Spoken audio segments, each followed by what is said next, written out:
എത്രയും സ്നേഹവും ബഹുമാനവുമുള്ള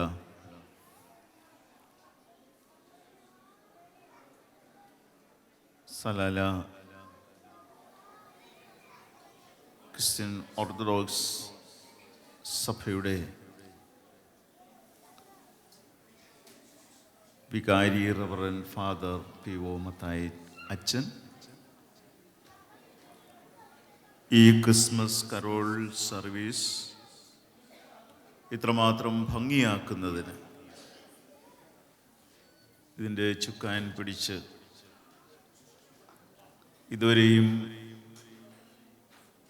മനോഹരവും ഗംഭീരവുമായ പരിപാടികൾ അവതരിപ്പിക്കാൻ നേതൃത്വം നൽകിയ കൺവീനർ, മറ്റ് ഔദ്യോഗിക ഭാരവാഹികളെ, ക്രിസ്തുയേശുവിൻ നാമത്തിൽ സ്നേഹവന്ദനം.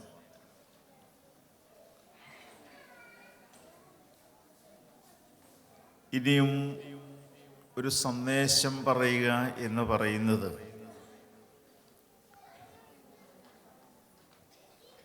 എൻ്റെ ചിന്തയിലും എൻ്റെ ഭാവനയിലും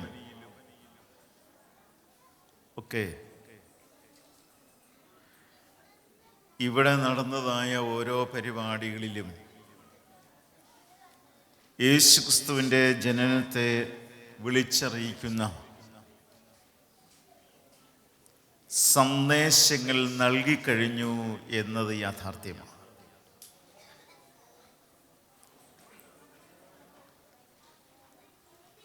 ഞാൻ ബഹുമാനപ്പെട്ട അച്ഛൻ്റെ അടുത്ത് ഇരുന്ന്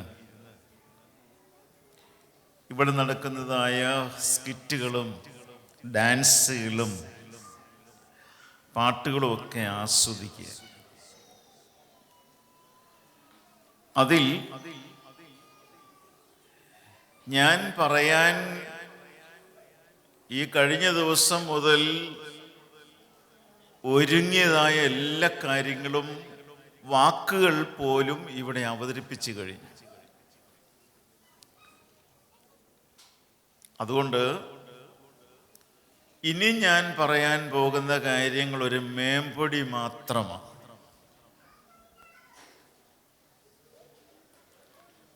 ക്രിസ്മസ് സന്ദേശം ലൂക്കോസിന്റെ സുവിശേഷം 2-ാം അധ്യായം അതിൻ്റെ 7-ാമത്തെ വാക്യത്തിൽ, അവൾ ആദ്യജാതനായ മകനെ പ്രസവിച്ചു, ശീലകൾ ചുറ്റി വഴിയമ്പലത്തിൽ അവൾക്ക് സ്ഥലമില്ലായികയാൽ പശുത്തൊട്ടിയിൽ കിടത്തി. എന്താണ് നാം അറിഞ്ഞിരിക്കുന്ന ക്രിസ്മസ് സന്ദേശം? എൻ്റെ വായനയിലും പഠനത്തിലും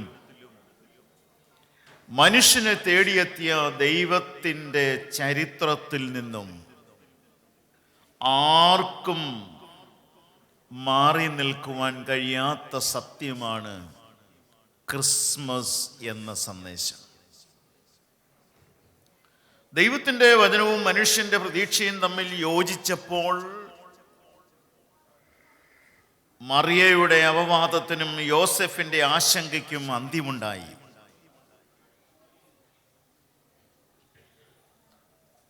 വിശുദ്ധ ഫ്രാൻസിസ് അസീസി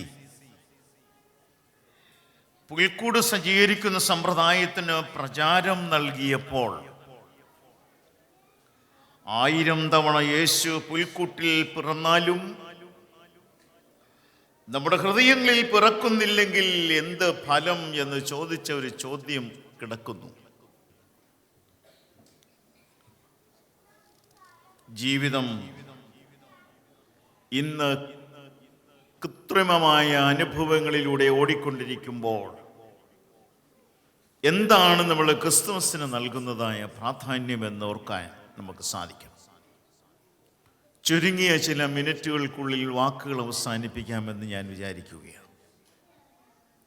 2-3 ചിന്തകൾ പങ്കുവെക്കട്ടെ. ഒന്ന്, Christmas is an experience of opening. യോഹന്നാന്റെ സുവിശേഷം 4-ാം അധ്യായം 17-18 വാക്യങ്ങൾ വായിക്കുമ്പോൾ യോഹന്നാൻ നമ്മെ ഓർപ്പിക്കുന്നത് അവിടെയാണ്. അതാ ക്രിസ്മസ് തുറക്കപ്പെടലിൻ്റെ ഒരു അനുഭവമാകണം. ഞാൻ പറഞ്ഞല്ലോ, ഞാനിനിയും പ്രസംഗിക്കുന്നത് മേമ്പടിയാണ്. ഇന്നിവിടെ അവതരിപ്പിച്ചതായ സ്കിറ്റ് എൻ്റെ പ്രസംഗമായിരുന്നു എന്നുള്ളതിന് സംശയമില്ല. ഞാൻ ആ ഭാഗത്തേക്ക് വരുന്നുണ്ട്. നമ്മെ സംബന്ധിച്ചിടത്തോളം, ക്രൈസ്തവ വിശ്വാസ സമൂഹത്തെ സംബന്ധിച്ചിടത്തോളം തുറക്കപ്പെടലിൻ്റെ അനുഭവമായി മാറണം. എന്താ തുറക്കേണ്ടത്? നമ്മുടെ ഹൃദയം തുറക്കണം, നമ്മുടെ മനസ്സ് തുറക്കണം. നമ്മുടെ ജീവിതത്തിൻ്റെ അനുഭവങ്ങളിൽ ദൈവം നൽകിയതായ നന്മകൾ പങ്കുവെക്കുവാനുള്ളതായ അവസരം രൂപപ്പെടുത്തുവാനായിട്ട് സാധ്യമാണ്. ഒന്നാമത് ഓർപ്പിക്കാനായിട്ട് ആഗ്രഹിച്ചത്, Christmas is an experience of opening. എവിടെയാണ് നമ്മുടെ മനസ്സ് അടഞ്ഞുപോയത്, അവിടേക്ക് തിരിച്ചു വരാനുള്ള ഒരു യാത്രയുടെ അനുഭവമാണ് ക്രിസ്മസ്. ഞാനവിടെ അവസാനിപ്പിക്കുക. അതുകൊണ്ട് ലൂക്കോസിന്റെ സുവിശേഷത്തിൽ 1-ാം അധ്യായം 38-ാമത്തെ വാക്യം നമ്മൾ വായിക്കുമ്പോൾ നമ്മെ ഓർപ്പിക്കുന്നത് ഇതാണ്: ഞാൻ കർത്താവിൻ്റെ ദാസി, നിന്റെ വാക്കുപോലെ എനിക്ക് ഭവിക്കട്ടെ എന്ന്. ഒരു തുറക്കപ്പെടലിൻ്റെ അനുഭവം വന്നപ്പോൾ അവിടെ നടന്നതായ ഒരു വലിയ സംഭവം നമ്മുടെ ക്രിസ്തീയ ജീവിതത്തിൽ എന്നും ഓർക്കാനുള്ളതായി മാറിയതാണ് ക്രിസ്മസ്.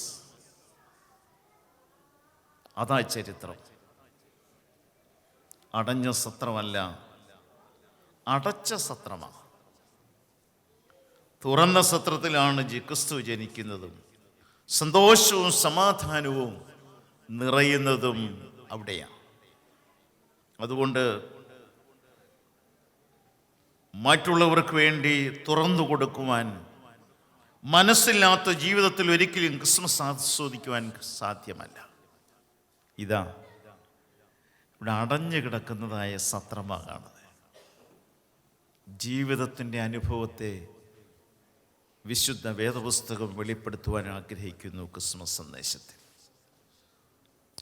രണ്ടാമത് ഓർപ്പിക്കുവാനായിട്ട് ആഗ്രഹിച്ചത്, Christmas is an experience of adjustment.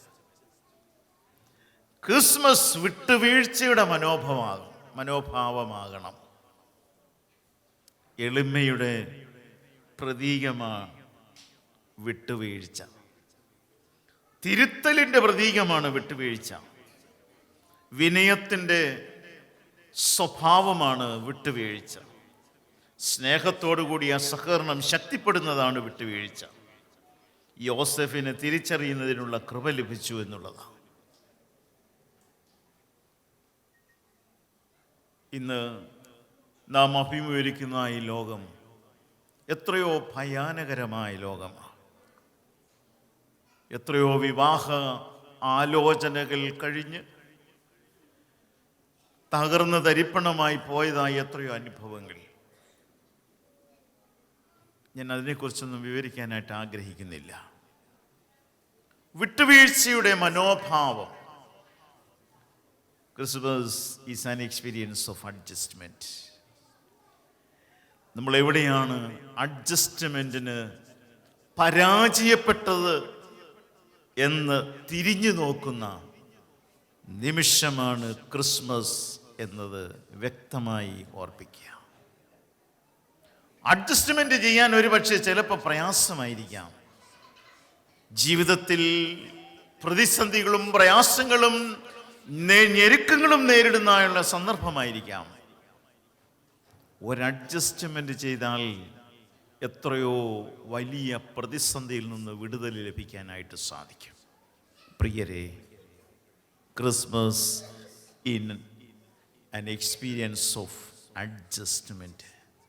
അതാണ് ക്രിസ്മസിൻ്റെ രണ്ടാമത്തെ സന്ദേശം. മൂന്നാമതൊരു കാര്യം കൂടെ ഓർപ്പിച്ച വാക്കുകൾ അവസാനിപ്പിക്കട്ടെ. മൂന്നാമത് ഇവിടെ നടന്നതായ സ്കിറ്റിൽ എനിക്കിഷ്ടപ്പെട്ട ഒരാളുണ്ട്, ക്ഷമിക്കണം, സൂസൻ. 61 വയസ്സേ ഉള്ളൂ. അദ്ദേഹത്തിൻ്റെ ആ വാക്കുകൾ വളരെ ശ്രദ്ധേയമായി കേൾക്കുകയാണ്. ഡോക്ടർ വിദഗ്ധയായിരുന്നു, ശരിക്ക് പഠിച്ചിട്ടായിരിക്കണം. ആ വ്യക്തി ഡോക്ടർ എടുത്ത് പറഞ്ഞതായ കാര്യമെന്ന് പറയുന്നത്, പല പ്രാവശ്യവും ദേവാലയത്തിൽ വരുമ്പോൾ അല്ലേ, സാമ്പത്തിക കാര്യം പറയുന്ന സമയത്ത് ഞാൻ കുറച്ചാ പറയുന്നത്, നേരിട്ട് പറഞ്ഞത്. അങ്ങനെ ആരും നേരിട്ട് പറയുമെന്ന് ഞാൻ വിചാരിക്കുന്നില്ല. ഒരു പക്ഷെങ്കിൽ ഈ 2025 നേരിട്ട് പറയാനുള്ള ഒരു അവസരം ഒരുക്കിയതായിരിക്കും ദൈവം തമ്പുരാൻ എന്ന് ഞാൻ വിചാരിക്കുന്നു. ഇവിടെ നമ്മെ ഓർപ്പിക്കുന്നത്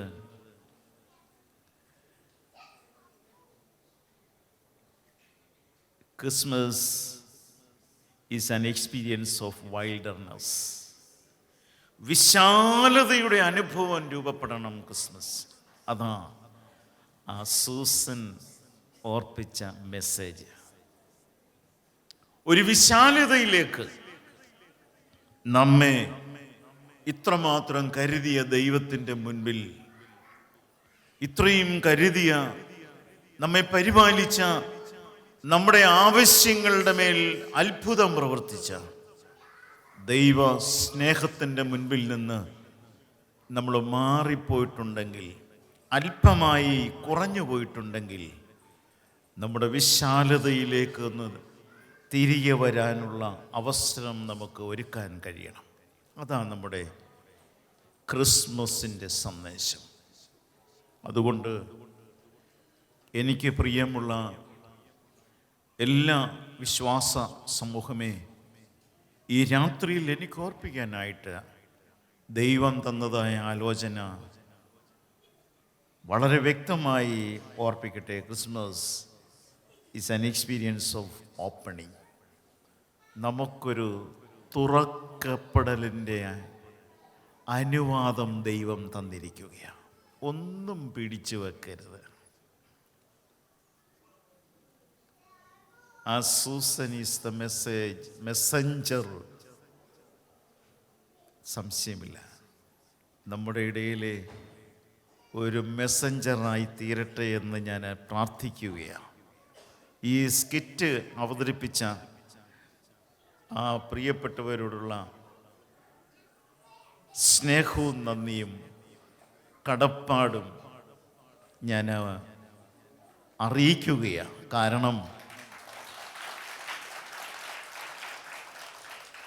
എൻ്റെ മെസ്സേജിനേക്കാൾ ഫീൽ ചെയ്തു ആ സ്കിറ്റ്. അതുകൊണ്ട് ധാരാളമായി ദൈവം അനുഗ്രഹിക്കട്ടെ. നല്ല സ്കിറ്റുകൾക്കായി ദൈവം വഴി തുറക്കട്ടെ. കൂടുതൽ മനസ്സിലാക്കാനുള്ള അവസരങ്ങൾ ദൈവം തരട്ടെ. ഒന്ന്, തുറക്കപ്പെടലിൻ്റെ അനുഭവം നമുക്ക് വേണം. 2, വിട്ടുവീഴ്ചയുടെ മനോഭാവം നമുക്ക് വേണം. Christmas is an experience of adjustment. നമ്മുടെ അഡ്ജസ്റ്റ്മെൻറ്റ് പലപ്പോഴും പാളിപ്പോയതുകൊണ്ട് അല്ലേ, അഡ്ജസ്റ്റ്മെൻറ്റിൽ നിന്ന് അല്പം വ്യതിചലിച്ചതുകൊണ്ട് ഒന്ന് അഡ്ജസ്റ്റ് ചെയ്തിരുന്നെങ്കിൽ പ്ലീസ്. എത്രയോ പ്രാവശ്യം ഈ ശബ്ദം കേട്ടിട്ടുണ്ടാവും. നമ്മുടെ ജീവിതത്തിലേക്ക് നമുക്കൊന്ന് തിരിഞ്ഞു നോക്കാം. മൂന്നാമതൊരു കാര്യം കൂടെ, Christmas is an experience of wildness. വിശാലതയുടെ അനുഭവത്തിലേക്ക് നമ്മുടെ ഹൃദയങ്ങൾ തുറന്ന് വിശാല മനസ്സോടുകൂടി കാണാൻ, വിശാലതയിൽ ഒരുമിച്ച് നിൽക്കാൻ, വിശാലതയിൽ ശക്തിപ്പെടാൻ ദൈവം നമുക്ക് കരുത്തും ആരോഗ്യവും ആയുസ്സും ദീർഘായുസ്സും തരട്ടെ എന്ന് ഞാൻ പ്രാർത്ഥിക്കുന്നു. 2025 അതിമനോഹരമായി ആഘോഷിച്ചുകൊണ്ടിരിക്കുന്ന ഈ ക്രിസ്മസ് കരോൾ സർവീസിൽ സെൻറ്റ് പോൾ CSI മലയാളം ഇടവകയുടെ എല്ലാ അഭിനന്ദനങ്ങളും ആശംസകളും അനുഗ്രഹങ്ങളും നേർന്നുകൊണ്ട് ഞാൻ നിർത്തുന്നു. നന്ദി, നമസ്കാരം. Praise the Lord. Thank you.